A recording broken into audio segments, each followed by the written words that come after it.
Bonjour à tous, bienvenue sur cette nouvelle vidéo.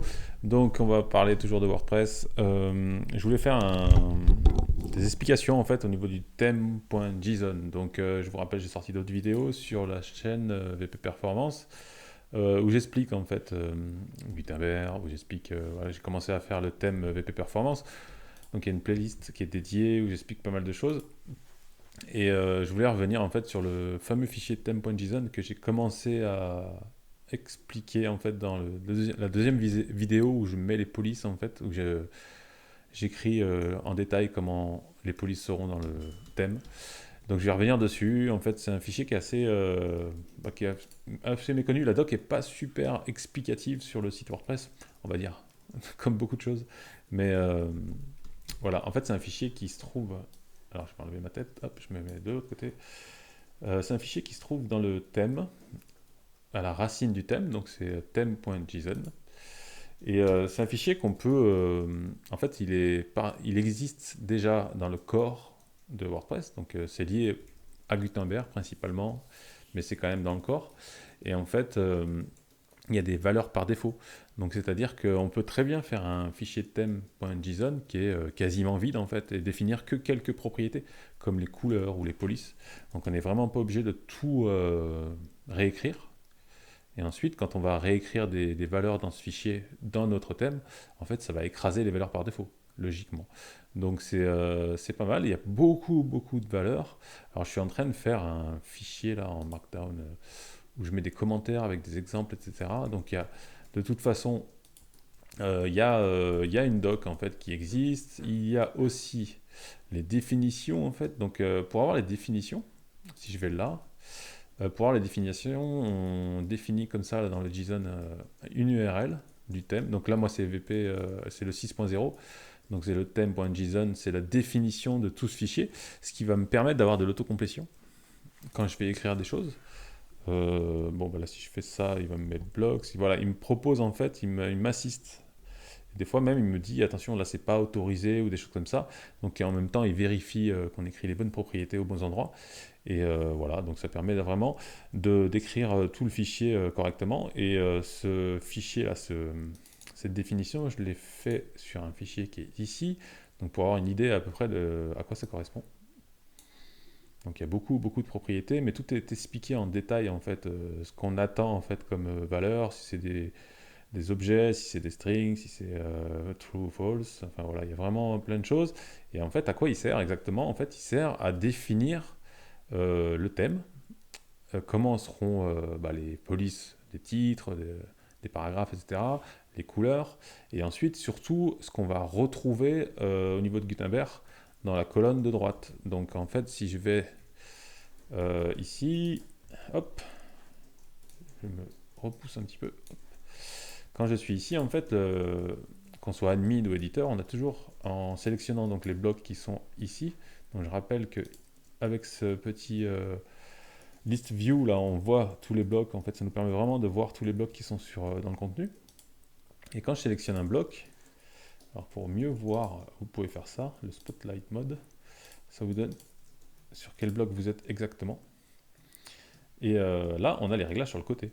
Voilà, on peut régler la typographie, donc la taille de police, on peut régler les couleurs.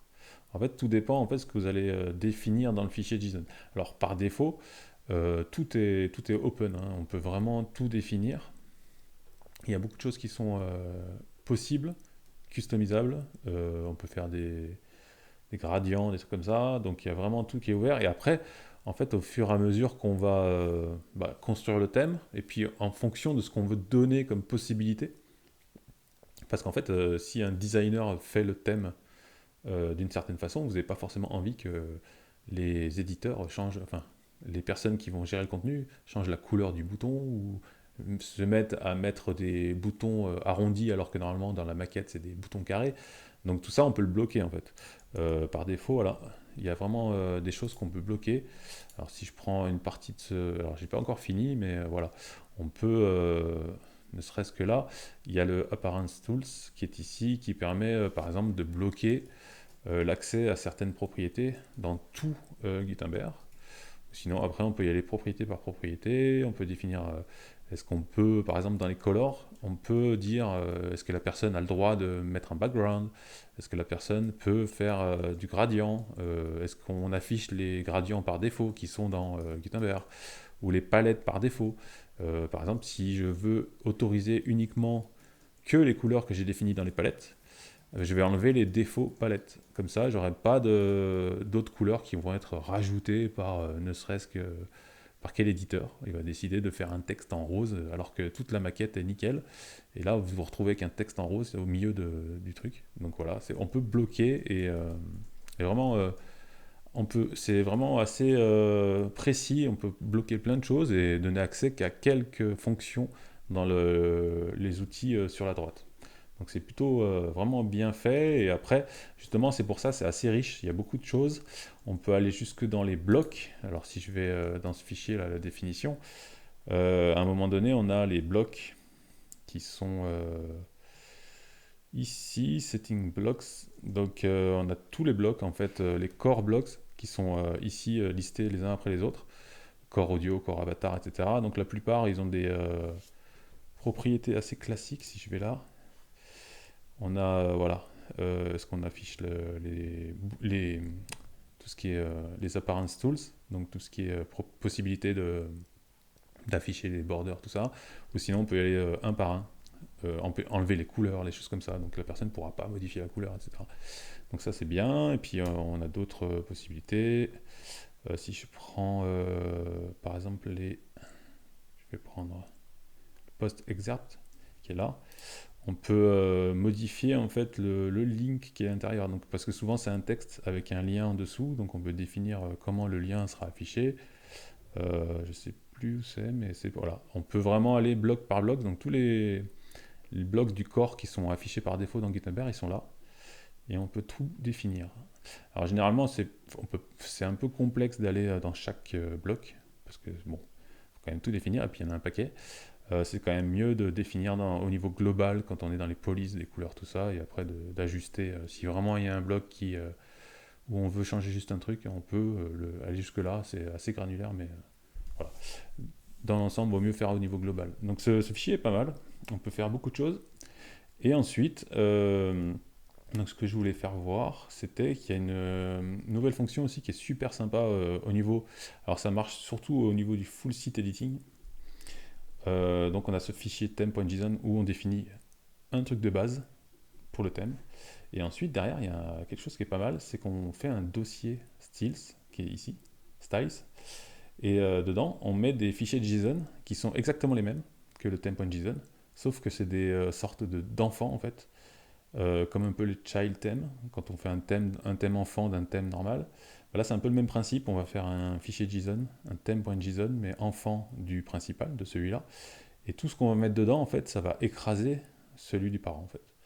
Donc on peut, grâce à ça, alors là j'en ai fait un petit ici, un exemple style qui est ici. Donc je définis les palettes, je définis quelques styles, comme les boutons, le post excerpt qui est là. Et en fait, avec tout ça, ça me permet d'avoir dans l'admin, hop, si je vais. Donc là, moi, vraiment un thème fait pour le full site editing. Je vais dans l'éditeur ici. Donc j'ai vraiment, là ça c'est mon thème par défaut, hein, ma page en blanc, avec mon texte un peu gris, tout ça, les couleurs de link qui sont en rose un peu. Et ici, donc là je suis vraiment dans l'édition du template. Pour ceux qui n'ont jamais mis les mains dedans, c'est pas mal. C'est là où d'ailleurs on n'a plus de fichiers PHP, c'est vraiment des fichiers HTML avec des templates, donc le header, le footer, et après on peut définir toutes les pages. Donc si je fais là, j'ai que ça, mais si je vais dans le Browse All Templates, donc là, je peux en ajouter des nouveaux. Et après, en fait, pour ceux qui ont déjà fait des thèmes, c'est à peu près la même chose, en fait. Donc là, j'ai les pages, index, front page. Index, on va dire, c'est pour les posts, les pages pour les pages, le front page pour la home. Et ensuite, derrière, j'ai encore des templates qui sont dispo ici. Archive, author, catégorie. Donc c'est exactement, pour ceux qui ont déjà fait des thèmes classiques PHP, on retrouve les mêmes templates qui sont là et qu'on va en fait les uns après les autres composer en fait avec le header, le footer, le contenu, etc. Et comme les fichiers PHP, si jamais on ne définit pas ces fichiers-là, ces templates-là, il va prendre par défaut le index. Voilà, c'est le même principe. Donc c'est plutôt assez simple, ça ne change pas beaucoup de ce qu'on connaît. Voilà, donc je reviens dedans. Et donc ce que je voulais vous faire voir, c'était au niveau des styles. Donc là, moi j'ai mon fichier ici, example.json. Donc là j'ai le style par défaut de mon theme.json. Et si je vais là, je retrouve mon style, example style, qui est là. Et donc je clique, je l'applique, et quand je sauve, alors j'ai un petit bug, il a même tendance à se mettre pas de suite en général. Et là il s'est mis, ah voilà. Donc là il s'est mis de suite. Donc là en fait on voit que le fichier où j'ai défini quelques couleurs en fait, voilà, dans l'enfant là. Donc j'ai changé un petit peu les couleurs, les palettes. J'ai changé quelques styles au niveau des liens et des boutons. Et c'est appliqué en fait directement. Donc tout est pareil sauf les couleurs. Donc ça veut dire qu'on peut faire plusieurs styles comme ça, rien qu'en changeant les couleurs, et donc proposer un thème qui va permettre de changer, de choisir les couleurs qu'on a envie de mettre, éventuellement les polices, on peut changer les polices si on veut proposer un thème avec différentes polices, différentes couleurs, et on peut aller jusqu'à customiser les blocs par rapport par rapport au thème.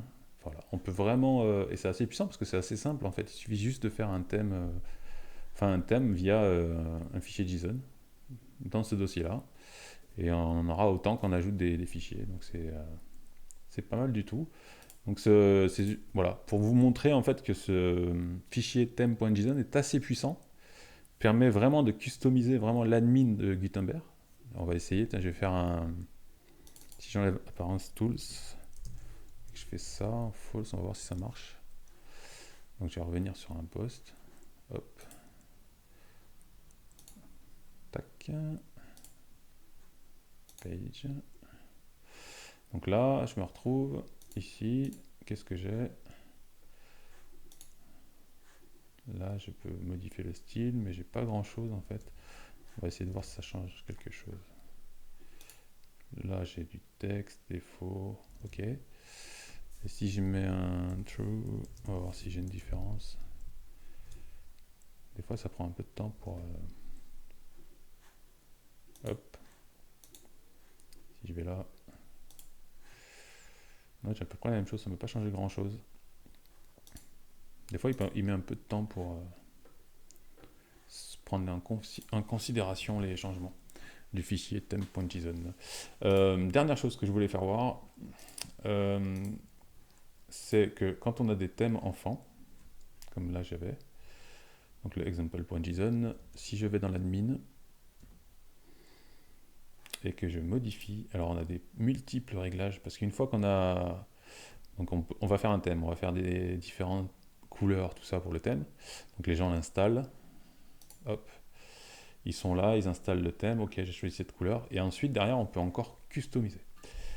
On peut customiser la typographie, les couleurs, ici, je peux changer les couleurs de liens par exemple, tac, là ils sont verts, là ils sont bleus, je reviens en arrière, voilà, je peux changer layout, je peux mettre de la marge normalement, si je fais ça, ça n'a pas l'air, ah si ça marche, voilà, je fais de la marge, voilà, donc ça c'est le layout complet.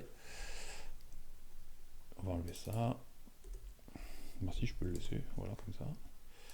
Ensuite, on peut aller customiser bloc par bloc. Donc si je vais dans bloc, j'ai vraiment tous les core blocks là qui sont là.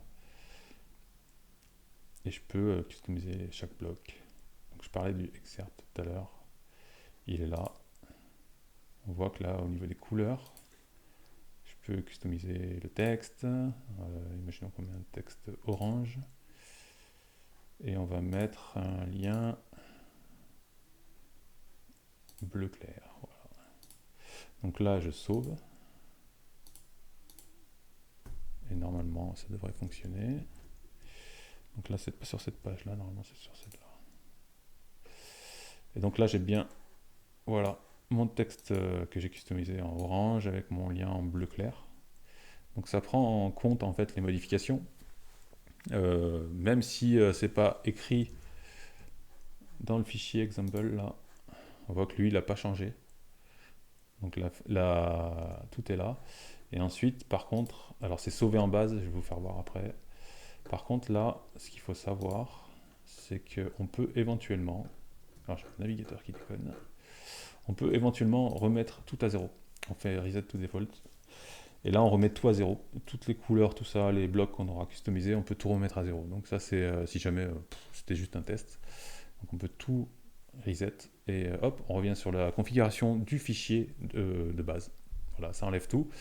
Et alors, je voulais vous faire voir pour... hop, je vais ouvrir ça.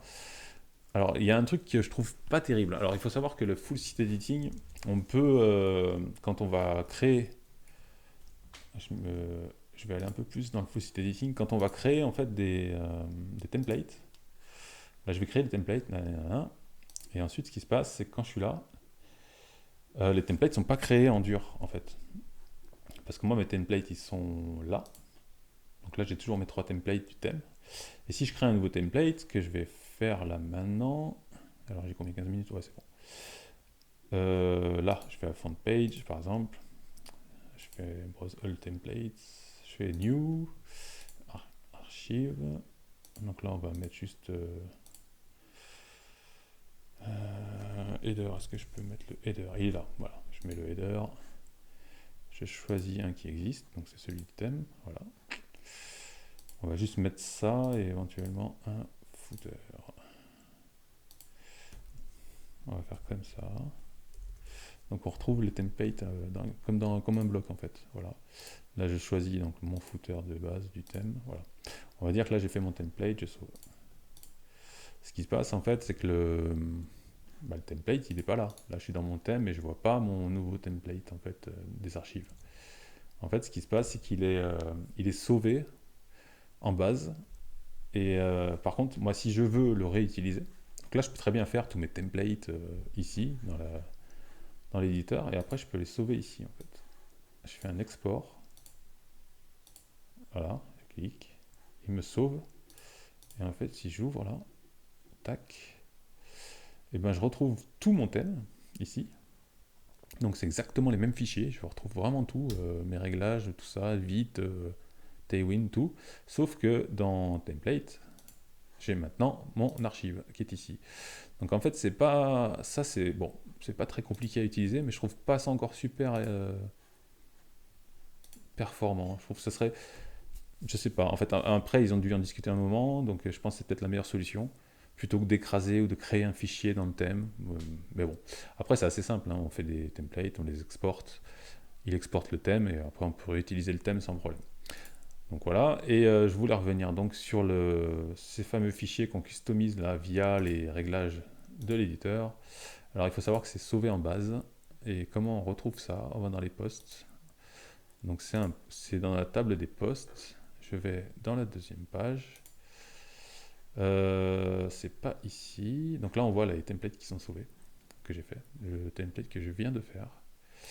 Et donc, on va retrouver normalement. Je suis bien dans la VB Post. Ouais, c'est ça. Donc, normalement, si je fais ça, on va voir que là, j'ai du custom style. Ici. Hop. Je reviens. Et normalement, ça doit être celui-là le dernier. Donc, si je vais dedans, on va voir que si je fais un copier-coller,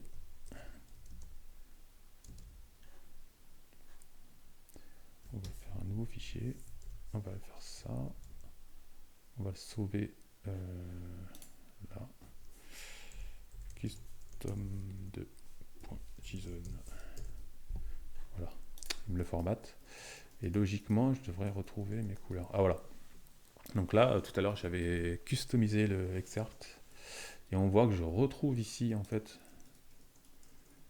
ma customisation de couleur orange et le bleu pour le lien. Donc voilà, c'est bien sauvé en base, ici, dans la table post, sur un nouveau, voilà, nouveau type, je pense. Il est où le type? Il est pas. Post statut, post. Il n'y a pas le post type là-dedans? Post type, révision. Bon. Donc le post type maintenant c'est révision. Je sais pas si ça existait déjà avant. J'ai jamais fait gaffe. Mais c'est là où on retrouve le style en fait qu'on a. Alors ça par contre, ce qui est embêtant, je trouve, c'est qu'on ne peut pas l'exporter. Donc si jamais vous customisez un style qui est ici via l'éditeur, on ne peut pas du tout l'exporter. Donc quand vous exportez votre thème, ça n'exporte pas du tout les réglages que vous avez fait ici. Donc il faut le savoir parce que bah, c'est sauvé en base, donc forcément bah, c'est pas forcément facile de l'exporter. Enfin, même l'exporter c'est compliqué parce qu'on voit que là c'est même pas vraiment une variable, c'est écrit un peu bizarrement avec des pipes, donc difficilement réutilisable. Donc attention à ça, il vaut mieux mettre tous les réglages dans le fichier plutôt que de customiser directement par l'éditeur ici. Voilà. Donc voilà, on a fait le tour un petit peu en gros, theme.json, j'ai expliqué un peu les grosses bases du truc. Donc le fichier que je suis en train de faire là avec les commentaires qui est ici, je n'ai pas encore fini parce qu'il y a beaucoup de propriétés, mais je le mettrai en ligne après. Donc voilà, je commente un petit peu à quoi servent les propriétés et les valeurs par défaut. Comme ça permettra, même si il existe déjà la description, la définition du schéma, elle n'est pas forcément super lisible pour tout le monde. Donc je pense que le fichier là que je suis en train de faire, il est quand même beaucoup plus lisible. Voilà, donc merci pour d'avoir regardé la vidéo et on se retrouve bientôt.